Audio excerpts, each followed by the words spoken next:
Program Madani Rakyat 2025 Zon Tengah membuka tirainya di Lumut Waterfront Perak dengan KPT tampil sebagai peneraju utama.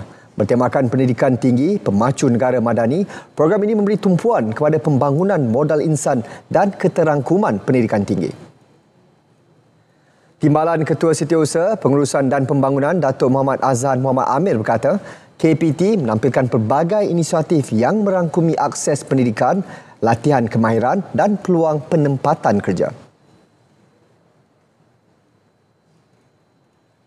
Pelbagai aktiviti dia ada di situ dengan sokongan daripada universiti-universiti yang bersifat teknikal, dan di sini pula di tempat kita berada sekarang ni kita memaparkan maklumat tentang Kementerian Pendidikan itu sendiri, pendidikan tinggi itu sendiri.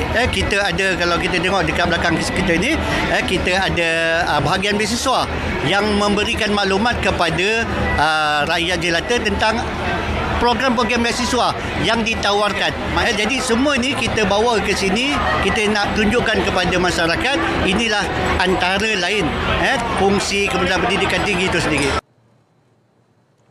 Lebih 100 reruai melibatkan penyertaan IPT, agensi kerajaan, syarikat berkaitan kerajaan dan komuniti setempat disediakan sepanjang 3 hari program berlangsung sehingga Ahad ini.